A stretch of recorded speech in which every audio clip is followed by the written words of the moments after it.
The changing world order. The times ahead will be radically different from those that we've experienced in our lifetimes, though similar to many times before. How do I know that? Because they always have been.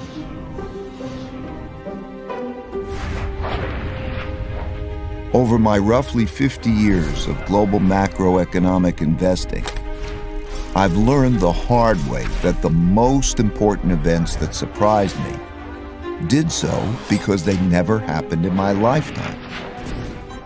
These painful surprises led me to study the last 500 years of history for similar situations, where I saw that they had indeed happened many times before, with the ups and the downs of the Dutch, British, and U.S. empires. And every time they did, it was a sign of the changing world order. This study taught me valuable lessons that I'm going to pass along to you here in a distilled form. Let me begin with a story that brought me to this point, about how I learned to anticipate the future by studying the past.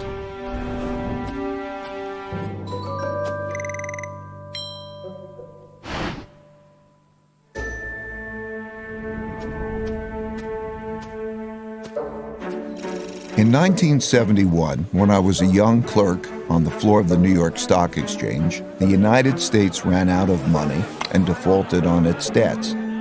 That's right, the U.S. ran out of money. How? Well, back then, gold was the money used in transactions between countries. Paper money, like the dollar, was like checks in a checkbook in that it had no value other than it could be exchanged for gold, which was the real money. At the time, the United States was spending a lot more money than it was earning by writing a lot more of these paper money checks than it had gold in the bank to exchange for them. As people turned these checks into the bank for gold money, the amount of gold in the U.S. started to dwindle. It soon became obvious that the U.S. couldn't keep its promises for all the existing paper money, so people holding dollars rushed to exchange them before the gold ran out. Recognizing that the U.S. was going to run out of real money, on Sunday evening, August 15th, President Nixon went on television to tell the world that the U.S. was breaking its promise to let people exchange their dollars for gold. Of course, he didn't say it that way. He said it more diplomatically, without making it clear that the United States was defaulting. The strength of a nation's currency is based on the strength of that nation's economy. And the American economy is by far the strongest in the world. Accordingly, I have directed the Secretary of the Treasury to take the action necessary to defend the dollar against the speculators.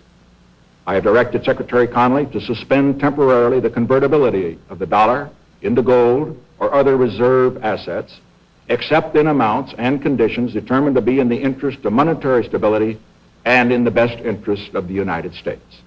I watched in awe, realizing that money as we understood it was ending. What a crisis. I expected the stock market to plunge the next day, so I got on the exchange floor early to prepare. When the opening bell rang, pandemonium broke out, but not the kind I expected. The market was up, way up, and went on to rise nearly 25%. That surprised me, because I never experienced a currency devaluation before. When I dug into history, I discovered that the exact same thing happened in 1933 and had the exact same effect.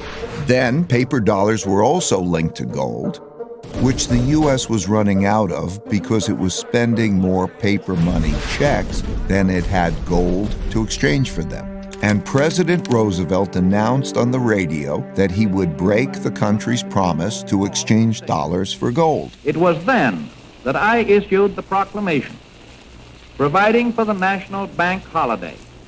And this was the first step in the government's reconstruction of our financial and economic fabric. The second step, last Thursday, was the legislation promptly and patriotically passed by the Congress, confirming my proclamation and broadening my powers so that it became possible, in view of the requirement of time, to extend the holiday and lift the ban of that holiday gradually in the days to come. This law also gave authority to develop a program of rehabilitation. In both cases, breaking the link to gold allowed the U.S. to continue spending more than it earned, simply by printing more paper dollars. Since there was an increase in the number of dollars without an increase in the country's wealth, the value of each dollar fell. As these new dollars entered the market, without a corresponding increase in productivity, they went to buy lots of stocks, gold, and commodities, and hence caused their prices to rise. As I studied more history, I saw that the exact same thing happened many, many times before. I saw that since the beginning of time, when governments spent much more than they took in taxes, and conditions got bad, they ran out of money and they needed more. So they printed more, a lot more, which made its value fall and made the prices of most everything, including stocks, gold, and commodities, rise. That's when I first learned the principle that when central banks print a lot of money to relieve a crisis, buy stocks, gold, and commodities, because their value will rise and the value of paper money will fall. This printing of money is also what happened in 2008 to relieve the mortgage-driven debt crisis, and in 2020 to relieve the pandemic-driven economic crisis, and it almost certainly will happen in the future. So I suggest that you keep this principle in mind. These experiences gave me another principle, which is to understand what is coming at you, you need to understand what happened before you. That principle led me to study how the Roaring Twenties bubble turned into the 1930s depression, which gave me the lessons that allowed me to anticipate and profit from the 2007 bubble, turning into the 2008 bust.